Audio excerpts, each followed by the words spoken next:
And we'll start with the Reds. Pummeled in Philly on Saturday and looking to bounce back today with the return of Tony Cingrani from the disabled list. And Cingrani got roughed up in his return, went 6 innings but allowed 7 hits and 4 runs, a few home runs as well. He did strike out 7, but Devin Mesoraco is the key for the Reds right now. Despite the loss, he went 4 for 4, RBI on the day, an extra base hit. Devin batting now .500 this season.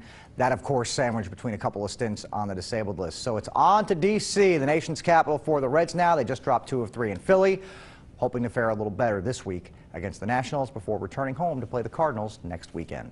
Here we are with the Cyclones. Head coach Ben Simon, assistant coach Matt Macdonald. Guys, thanks so much for being here on the eve of the conference finals. Regular season-wise, you guys finished 5th place in the conference, but only 6 points out of 1st place. That's how tight it was, and only, 2 points out of 2nd place.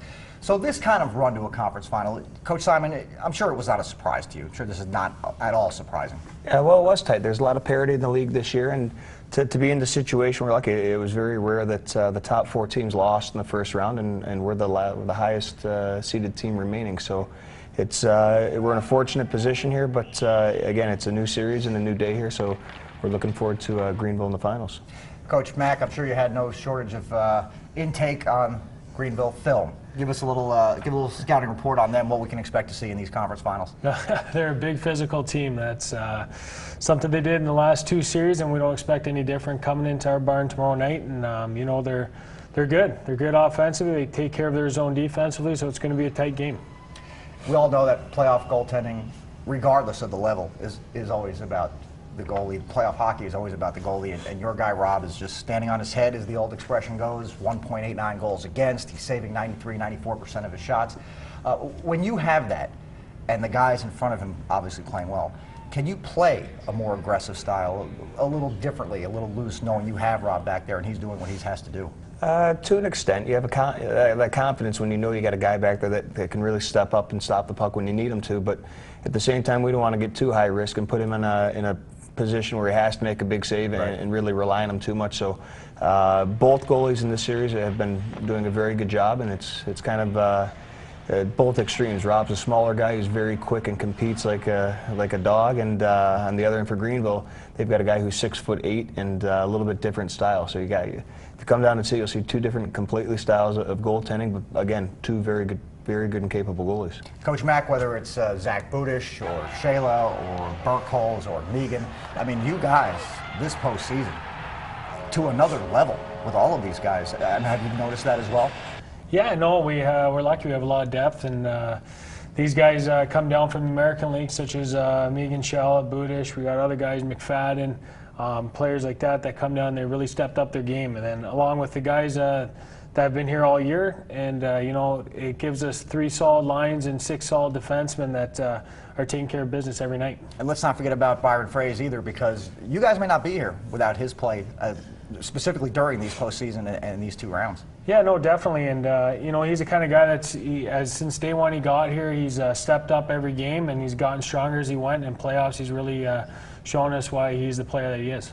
Coach Simon, you know, you've got a kind of a weird setup for this postseason, because you did not have home ice advantage for the first series, but then the way the puck bounced with everybody else, you had home ice for the second round, had it now, you will have it now for the conference finals.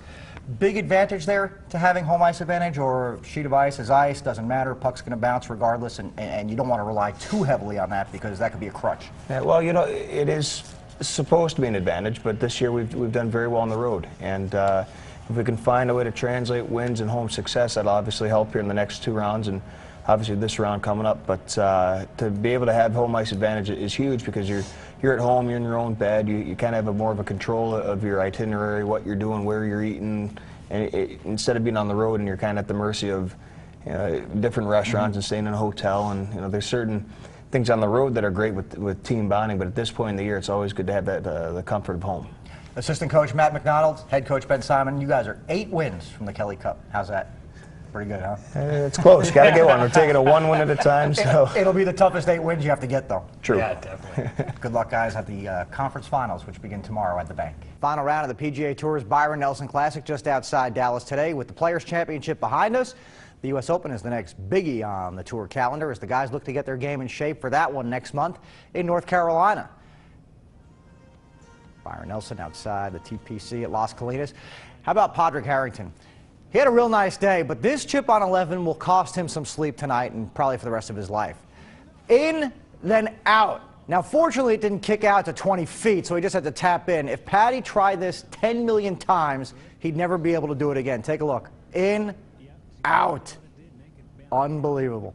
Charles Howell III. 116 yards. Lovey holes out for an eagle from an incredible distance of 116 yards on the par 5 16th hole. Look at this thing just roll and feed right into the cup. Shot like that moves into contention. He's on page 1 of the leaderboard. Former Masters champ Mike Weir's frustration heightened here. Missed the birdie by inches to the left. He is, after all, a lefty. Weir finished at 12 under. Look at this shot now. Brendan Todd in the rough by the trees. Had to turn the club face around, but a great shot. Left him just a few yards away from the cup. How about that? That's when you know you've got a shot at the win. Todd came to 18 and was this close and knocked it in for the victory at the HP Byron Nelson Championship. It's a 2-shot win over Weir.